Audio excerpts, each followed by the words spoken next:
السلام علیکم ورحمۃ اللہ وبرکاتہ۔ ناظرین، امید کرتا ہوں سب خیریت آفت کے ساتھ ہوگا۔ یہ انشاءاللہ عز و جل آج کی اس ویڈیو میں اردو کتاب سیرت مصطفیٰ صلی اللہ تعالی وسلم کا پارٹ نمبر 29 پڑھیں گے۔ اب بھی اگر اسلامک پروڈکٹس میں اردو بیسک بکس، عربی بکس اور اسلامک ڈیجیٹل تسبیح، اسلامک بروچز، اسلامک کیپس، قرآن پاک قاعدہ، اسی طرح اسلامک پروڈکٹ سے ریلیٹڈ کوئی بھی پروڈکٹ اگر آپ حاصل کرنا چاہتے ہیں تو ہمارے IAT اسٹور پر ضرور وزٹ کریں اور اسکرین پر دیے ہوئے واٹس ایپ نمبر پر بھی آرڈر کر سکتے ہیں 29۔ اور یہ نیا پارٹ شروع ہے، دیکھیں یہاں سے بسم اللہ الرحمن الرحیم۔ کاروباری مشاغل یعنی مشغول رہنا، جیسے شیڈیول کا کہتے ہیں نا مشغول، تو زیادہ اگر کام ہو تو اس کو مشاغل کہیں گے، ٹھیک ہے۔ دیکھیں حضور اقدس صلی اللہ تعالی وسلم کا اصل خاندانی پیشہ تجارت تھا، اور چونکہ آپ صلی اللہ تعالی وسلم بچپن ہی میں ابو طالب کے ساتھ کئی بار تجارتی سفر یعنی بزنس کے لیے سفر فرما چکے تھے، جس سے آپ صلی اللہ تعالی وسلم کو تجارتی لین دین کا کافی تجربہ بھی حاصل ہو چکا تھا۔ اس لیے ذریعہ معاش کے لیے، ذریعہ معاش یعنی روزی کمانے کا جو ذریعہ ہوتا ہے نا، تو اس کے لیے آپ صلی اللہ تعالی وسلم نے تجارت کا پیشہ اختیار فرمایا اور تجارت کی غرض سے شام، بصرہ اور یمن کا سفر فرمایا، اور ایسی راست بازی اور امانت و دیانت کے ساتھ آپ صلی اللہ تعالی وسلم نے تجارتی کاروبار کیا کہ آپ کے شرکائے کار یعنی آپ کے ساتھ جو شریک ہونے والے، آپ کے کام میں جو شریک ہونے والے تھے، اور تمام اہل بازار آپ صلی اللہ تعالی وسلم کو امین کے لقب سے پکارنے لگے۔ امین یعنی ایماندار، ٹھیک ہے۔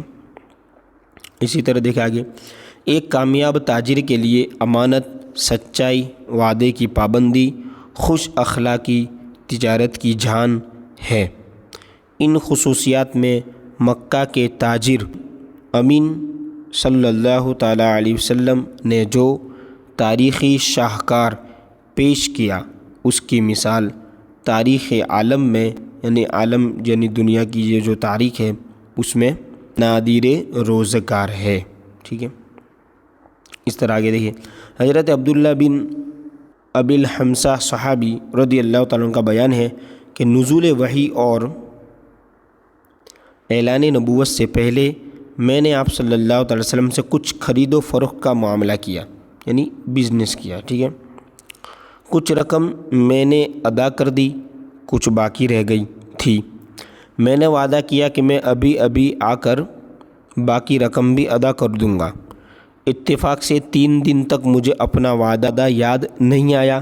تیسرے دن جب میں اس جگہ پہنچا جہاں میں نے آنے کا وعدہ کیا تھا تو حضور صلی اللہ تعالی وسلم کو اسی جگہ منتظر پایا، مگر میری اس وعدہ خلافی سے حضور صلی اللہ تعالی وسلم کے ماتھے پر ایک ذرا بل نہیں آیا، بس صرف اتنا ہی فرمایا کہ تم کہاں تھے؟ میں اس مقام پر 3 دن سے تمہارا انتظار کر رہا ہوں۔ اسی طرح دیکھیے، اسی طرح ایک صحابی حضرت صائب رضی اللہ تعالیٰ عنہ جب مسلمان ہو کر بارگاہ رسالت میں حاضر ہوئے تو لوگ ان کی تعریف کرنے لگے، تو رسول اللہ صلی اللہ تعالی وسلم نے فرمایا کہ میں انہیں تمہاری نسبت زیادہ جانتا ہوں۔ حضرت صائب رضی اللہ تعالیٰ عنہ کہتے ہیں، میں عرض گزار ہوا، میرے ماں باپ آپ صلی اللہ تعالی وسلم پر فدا ہو، آپ نے سچ فرمایا۔ اعلان نبوت سے پہلے آپ صلی اللہ تعالی علیہ وسلم میرے شریک تجارت یعنی میرے ساتھ تجارت میں شریک تھے، اور کیا ہی اچھے شریک تھے، آپ نے کبھی لڑائی جھگڑا نہیں کیا تھا۔ سبحان اللہ، چونکہ حضور کے اخلاق ہی تو ایسے اکمل و کامل ہے نا۔ اب انشاءاللہ آگے پارٹ نمبر 30 میں یہاں سے کمپلیٹ کریں گے۔